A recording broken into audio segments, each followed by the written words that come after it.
नमस्कार, मी अश्विनी जैतपाल. नवी मुंबई संवाद मध्ये आपले स्वागत.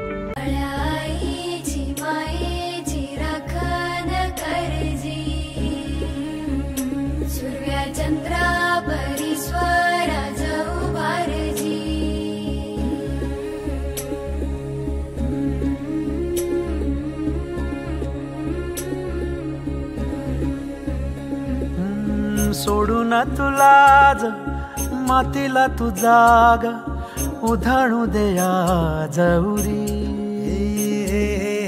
उजाडू दे आज साकड हे माग, होऊ दे पहाट नवी. आता होऊन जाऊ दे साऱ्या जगाला पाहू दे, पडू दे पाऊल पुढं, जरी काट पाया खाली लाकड्याला येऊ दे, पडू दे पाऊल पुढं. मोठी लढाई र लढू मातीसाठी र गड्या, मनगटाच जोर लावून, दाटला जरी अंधार एकजूट होऊ आज, दिवा देऊ तेज दावर. तू आभाळ आभाळ वादळ तुझ तू राजा, आसमानीच बळ दावली. तू आभाळ आभाळ वादळ तुझ तू राजा, आसमानीच बळ दावली.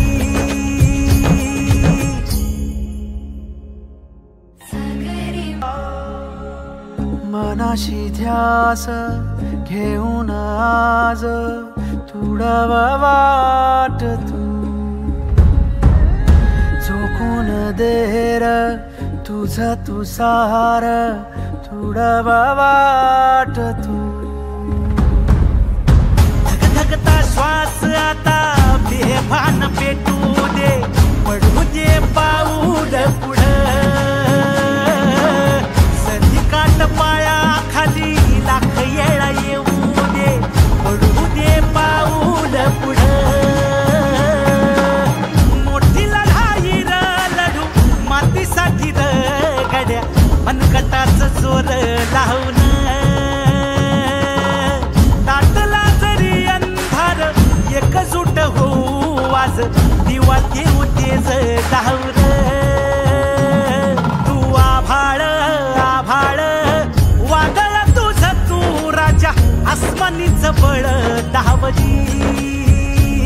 तू आभाळ आभाळ वादळ तुझ तू राजा, आसमानीच बळ दावली.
देशाचे सर्वमान्य नेते माननीय पंतप्रधान मोदीजी, महाराष्ट्राचे मुख्यमंत्री देवेंद्र फडणवीसजी, महाराष्ट्राचे प्रदेशाध्यक्ष चंद्रशेखरजी बावनकुळे, कार्यकारी अध्यक्ष रवींद्रजी चव्हाण या सगळ्यांच्या मार्गदर्शनानुसार संघटन पर्वचं महाराष्ट्रामध्ये जे संघटनाचे नेमणुक्या सुरू आहे त्या निवडणुकांमध्ये आज नवी मुंबई येथील निवडणूक पार पडली आहे आणि डॉक्टर राजेश पाटील एक मनमिळावू व्यक्तित्व, सुसंस्कृत चेहरा हा भारतीय जनता पक्षाने आज जिल्हा अध्यक्ष म्हणून जाहीर. मुळात आदरणीय गणेशजी नाईक असतील, आदरणीय मंदाताई म्हात्रे असतील, रामचंद्र घरत असतील यांच्या नेतृत्वात भारतीय जनता पक्षाचं बळकटीकरण हे खूप मोठ्या प्रमाणात नवी मुंबईमध्ये झालेलं आहे. जनतेचा आशीर्वाद आणि कार्यकर्त्यांचा प्रतिसाद हे सगळं पाठबळ हे राजेशजी पाटील यांच्या मागे आहे. त्यामुळे नवी मुंबई महानगरपालिकेच्या निवडणुकीत भारतीय जनता पक्षाचा निश्चित महापौर होणार. त्याचं हेच वैशिष्ट्य आहे की सर्वसामान्य कार्यकर्त्यांना न्याय मिळणं. त्यामुळे संघर्षशील नेतृत्व राजेशजी पाटील जे सर्वांना सोबत घेऊन चालत आहे. भारतीय जनता पक्षाचा एक असा चेहरा की ज्यांनी सगळ्यांबरोबर जवळीक साधलेली आहे आणि नवी मुंबईच्या जनतेला एक कणखर नेतृत्व देण्याचं काम हे राजेशजी पाटील यांच्या स्वरूपात झाले. भारतीय जनता पार्टीची एक रचना आहे आणि त्या रचनेच्या माध्यमातून जिल्हाध्यक्ष म्हणून माझी निवड झालेली आहे.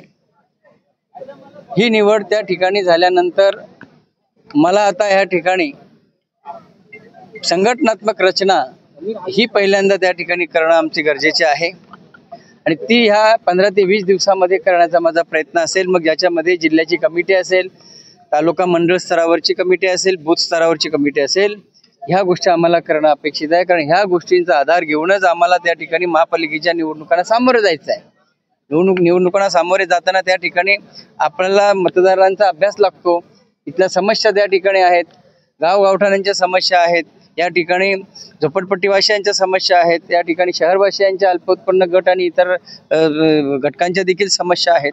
या समस्या सोडवताना माझी आपले मंत्री महोदय सन्मान्य गणेशजी नाईक साहेब त्या ठिकाणी अग्रेसर आहेत. ते सोडवण्याचा प्रयत्न करतात. आपले लाडके आमदार मंदाताई म्हात्रे ह्या देखील वेळच्या वेळेवर त्या ठिकाणी शासन स्तरावर ह्या समस्यांबाबत त्या ठिकाणी निराकरण करण्याच्या दृष्टिकोनातून प्रयत्न करतात. आता जिल्हाध्यक्ष म्हणून माझी देखील जबाबदारी आहे. ज्या ज्या विभागामध्ये ज्या समस्या आज त्या ठिकाणी अजूनही काही प्रलंबित आहेत त्या समस्या सोडवण्याच्या दृष्टिकोनातून आम्ही त्या ठिकाणी प्राधान्य देणार आहोत. पण महापालिकेच्या निवडणुका कधीही झाल्या तरी सुद्धा भारतीय जनता पार्टी नव्या मुंबईमध्ये सक्षम आहे. कार्यकर्त्यांचं मोठं बळ असलेली पार्टी आहे. कार्यकर्त्यांच्या बरोबर ज्या ठिकाणी 2 आमचे आमदार आहेत, मंत्री आहेत, त्याच्यामुळं महापालिकेची निवडणूक आम्हाला त्या ठिकाणी जड नाही. आम्ही 101% मोठ्या संख्येनं आमचे नगरसेवक निवडून येतील. रेकॉर्ड ब्रेक नगरसेवक त्या ठिकाणी निवडून येतील आणि महापालिकेमध्ये ही भारतीय जनता पार्टीची सत्ता त्या ठिकाणी असेल. काही नवीन कार्यकर्ता नाही. मी देखील या ठिकाणी 10 वर्षापासून काम करतोय.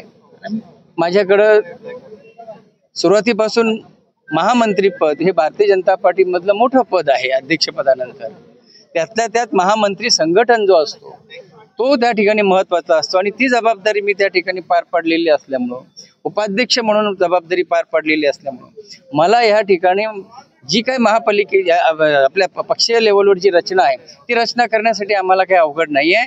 त्याच्यामुळं अतिशय चांगल्या प्रकारे निष्ठावंत कार्यकर्त्यांचा संच, कोणी नवीन असतील, जुने असतील, परंतु हा भेदभाव त्या ठिकाणी न करता या ठिकाणी कार्यकर्ता जो भारतीय जनता पार्टीचा आहे, ज्याच्याकडे जे जे कौशल्य आहे त्याप्रमाणे त्यांना काम देऊन आपल्या भारतीय जनता पार्टीमध्ये आम्ही त्यांचा सन्मान करून त्यांना सन्मानाचं पद त्या ठिकाणी देऊ. कुणाला नाराज व्हायचा प्रश्न येणार नाही आणि म्हणून अशा पद्धतीची बांधणी देखील आम्ही करू.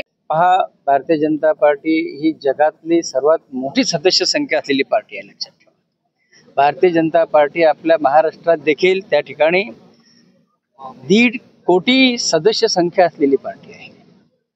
नव्या मुंबईमध्ये देखील या ठिकाणी 3.5 लाखाच्या वर सदस्य संख्या असलेली पार्टी आहे. त्याच्यामुळे ह्या ठिकाणी असा काही प्रश्न कधी आला नाही.